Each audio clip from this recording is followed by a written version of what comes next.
Nubia Neo 3 GT ya, jadi ini HP yang belum lama dikonek oleh Nubia ya, buat masuk di pasar mid-range gaming nih. Yang menurut gue sebenarnya ini keren ya, bisa dilihat ya.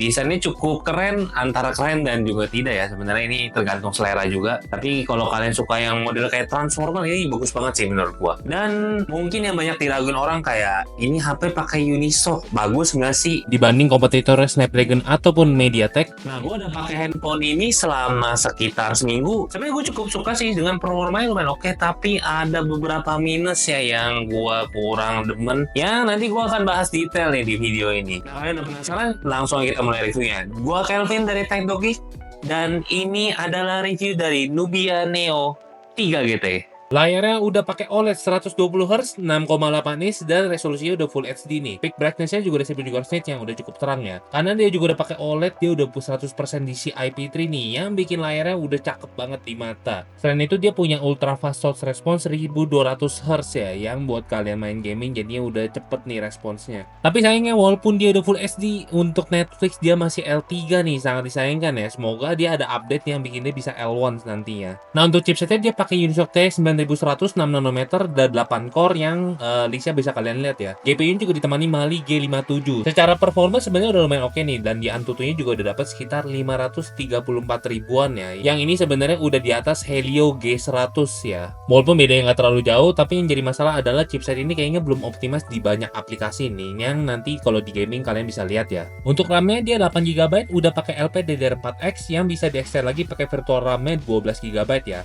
Untuk storage-nya sendiri dia di 256 GB udah pakai UFS 2,2 nih, yang storage awalnya udah dimakan sekitar 22 GB-an ya.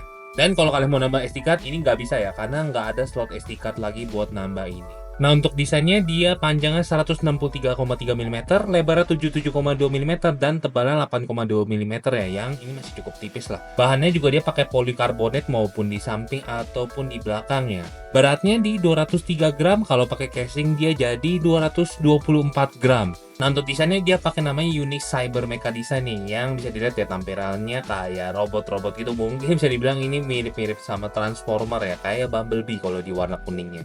Nah selain itu dia udah punya proteksi IP54 dan dia punya dual gaming shoulder trigger nih, yang ini menjadi nilai jualnya Nubia ya, karena dari seri-seri sebelumnya dia selalu punya nih yang trigger yang bisa berfungsi sebagai kayak L ataupun R.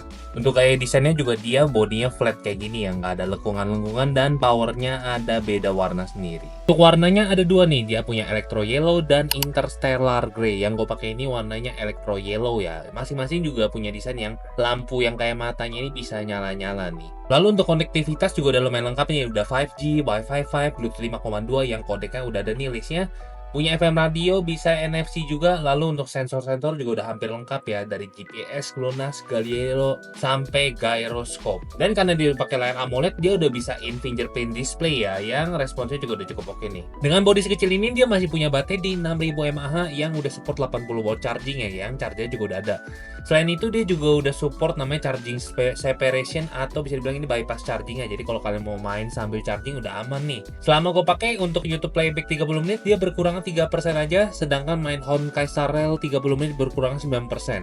Untuk pemakaian seharian ini udah awet banget sih. Gua seharian pakai pun masih sisa 20%-an ya. Nah, untuk kamera belakang dia punya kamera utama 50 megapiksel, punya bukaan di 1,8, bisa autofocus, dan kalau video recording bisa sampai 4K nih, tapi semuanya lock di 30 fps aja ya. Jadi 1080 pun nggak bisa di 60 fps. Dan dia punya kamera depth tambahan 2 megapiksel ya. Nah, untuk kamera depannya dia 16 megapiksel, punya bukaan 2,0, cuma bisa fix fokus, dan video recordnya cuma bisa 1080 30 fps saja. Berikut untuk hasil kameranya ya.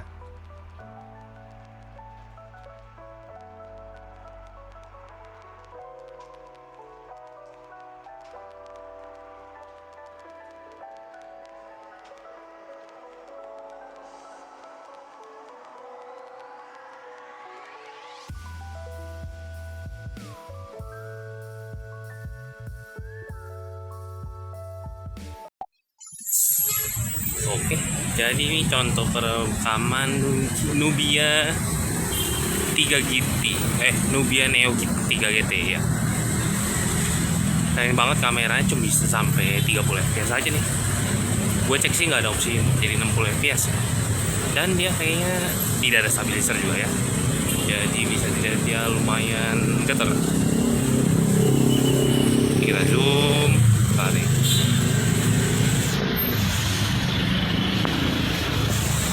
Kameranya kayak gini doang. Nah, untuk kameranya yang belakang juga bisa 4K ya, tapi 30 fps juga. Jadi dia kameranya nggak bisa 60 sama sekali nih. Yang jujur agak mengecewakan kalau menurut gua, minimal 1080 60 fps lah. Dan dia nggak ada stabilizer ya. Untuk mic-nya menurut kalian gimana? Gua belum tes denger sih untuk suara mic-nya kayak gimana. Tapi kalau untuk kamera belakangnya warnanya lebih oke dibanding kamera depannya yang lebih pucet. Ini dia di sini lebih kontras, masih oke lah di mata. Gue baru cek ternyata dia ada anti shake-nya ya. Cuman ini kayaknya electronic stabilizer ya. Ini gue coba yang pakai namanya anti shake. Jadi kayak gini, tapi cuma bisa nyala di Full HD aja ya. Kalau 4K anti shake-nya nggak ada. Kayak gini kira-kira. Jadi kalau untuk kamera depannya dia cuma bisa maksimal 1080 dan 30 fps juga ya. Awannya nggak terlalu kelihatan sih di kamera. Ini dynamic range-nya kurang oke. Terus kalau gue lihat sih warnanya nih dihalusin banget ya, sama warnanya juga agak pucat sih dibanding normalnya. Jadi kayak kameranya BB aja sih menurut gue, dan nggak ada stabilizer juga ya.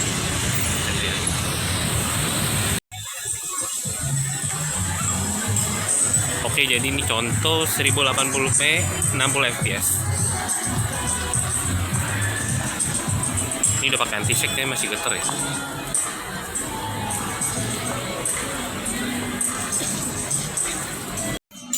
Dan ini kalau 4K 30 fps ya, dia nggak bisa anti shake-nya nyala.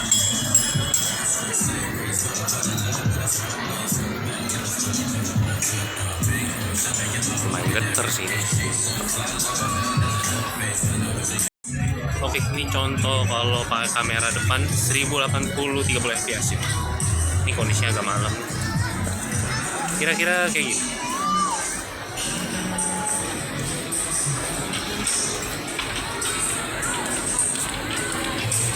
Dan ini rasanya masih oke sih, mau warnanya ini agak aneh.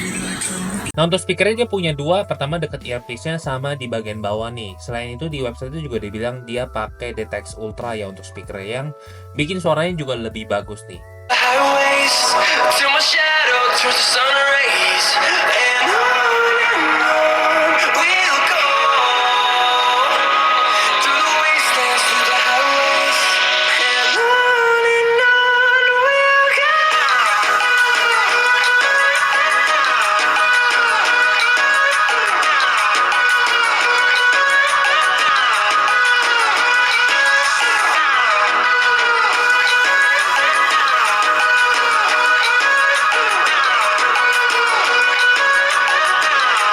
Nah, untuk gamingnya dia pakai namanya GameSpace 3.0. Selain itu juga dia di sini kita bisa setting nih, kayak bisa ganti performa jadi Eco Balance Rise.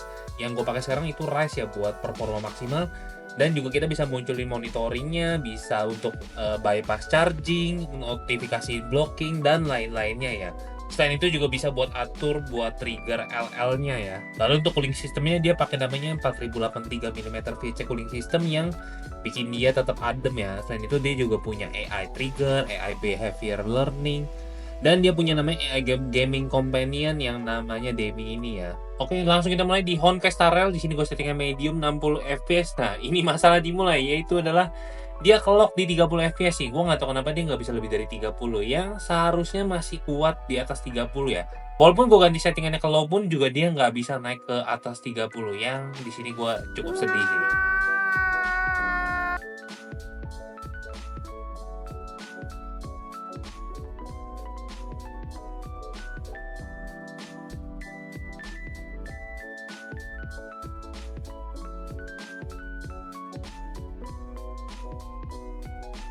Lalu untuk Nikkei, gue di sini pakai semua settingannya yang high ya, dan bisa jalan di 60 fps untuk kondisi-kondisi tertentu ya. Tapi kalau lagi banyak battle dia turun di sekitar 30 sampai 40-an.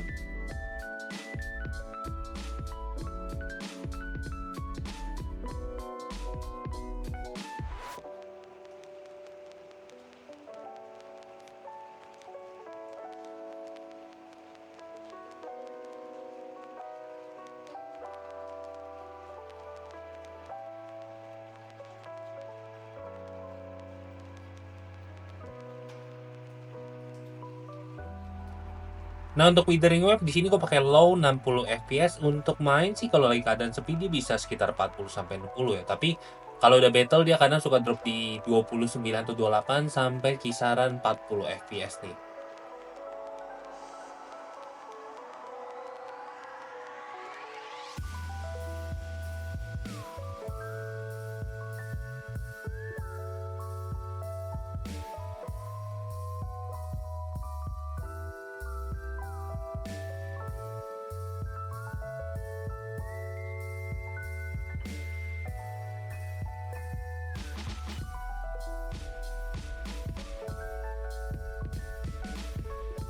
Untuk Mobile Legends gue pakai high frame rate-nya ultra dan di settingan grafiknya super ya.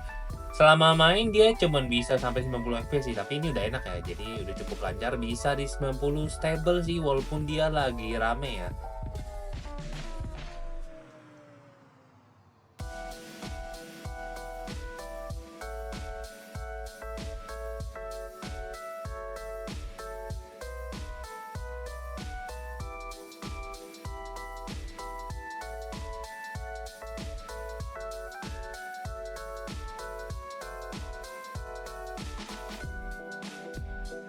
Nah, untuk Zenless Zone Zero gue pakai low 60 fps yang entah kenapa dia suka patah-patah nih. Tapi ini di awal main aja ya.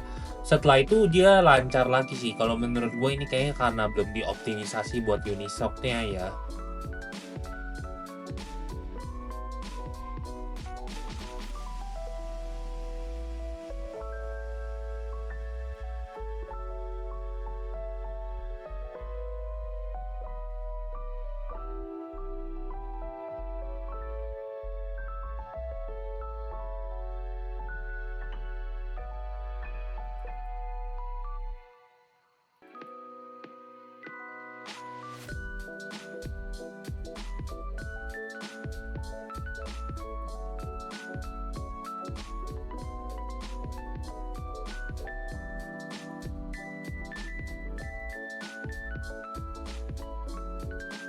Nah, Genshin Impact di settingan medium 60 fps ya. Jadi di sini gue main cukup stabil sih sebenarnya di sekitar 40 30 sampai 40-an ya. Jadi untuk main Genshin Impact nyaman banget.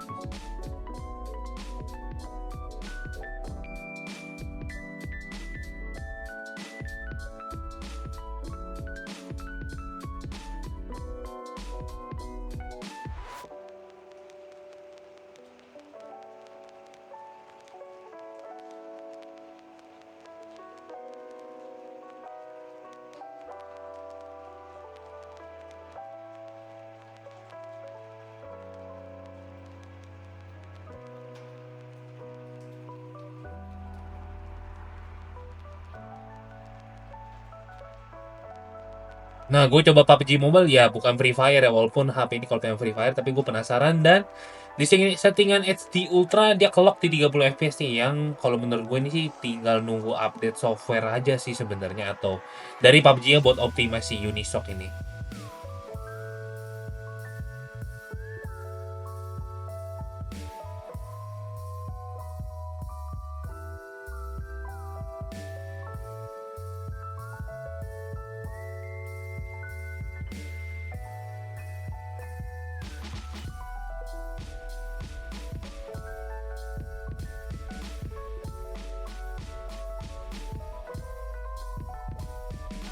Kalau gue main real racing di sini udah support gyroscope-nya ya, dan untuk FPS-nya mentok nih di 120.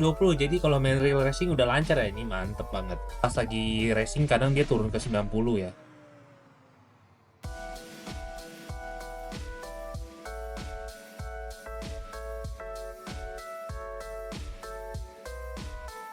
Oke, jadi ini gue udah main Genshin Impact selama setengah jam. Dan ini kita coba ya, kalau di layarnya cek. Untuk layarnya sebenarnya masih anget-anget aja sih, tadi gue coba. Ya, masih sekitar 30-an lah ya.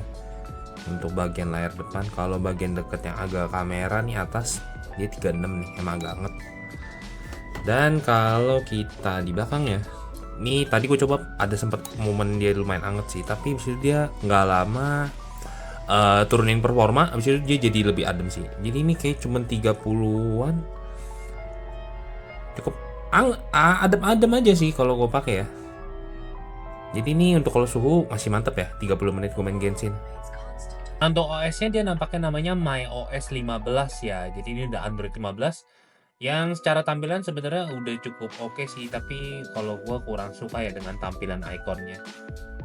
Dan dia juga punya fitur AI lainnya kayak biasa seperti Magic Eraser ataupun masih banyak lagi ya sebenarnya di sini. Lalu dia punya namanya yang AI Companion ini yang bisa diajak, kalau diklik dia bisa ngomong, dan dia juga bisa support di beberapa game kayak Free Fire ataupun Mobile Legends ya. Dan dia juga bisa ditampilkan di home screen nih. Nah, untuk harga dan paket penjualannya dia dikonfigurasi cuma ada satu di RAM 8GB dan storage-nya 256GB di harganya 2.999.000 nih. Untuk isi paketnya ada handphonenya sendiri yang udah terpasang anti gores, udah dapat casing juga, dan chargernya juga udah dari dalam ya yang 80 watt nih. Oke, jadi itu adalah review dari Nubia Neo 3 GT. Ya bisa dilihat ya secara performa dia lumayan oke, suhu pun juga terjaga. Cuman mungkin minusnya kayak ada beberapa aplikasi yang optimasinya masih kurang nih di Unisoc T9100 ini ya. Yang bisa dilihat kalau di HSR tuh dia entah kenapa ke-lock ke 30 fps. Gue berharap nanti ada optimisasi yang bisa bikin ini unlock 30-nya. Dan kalau untuk kamera B aja sebenarnya ya cukup oke lah ya untuk kondisi lagi siang, tapi kalau udah malam ini udah agak kurang. Selain itu baterai juga udah lumayan, charging udah 80 watt ya. Jadi menurut gue ini HP buat kalian yang cari performance banget ya. Dan desainnya juga lumayan unik kayak yang bisa dibilang kayak transformer gitu. Di sini gue pilih yang warna kuning. Jadi sekian review dari Nubia Neo 3 GT. Like kalau suka dengan video ini, dislike kalau nggak suka, dan jangan lupa subscribe buat support channel ini ya. Gue Kelvin dari Teknogeek. Bye.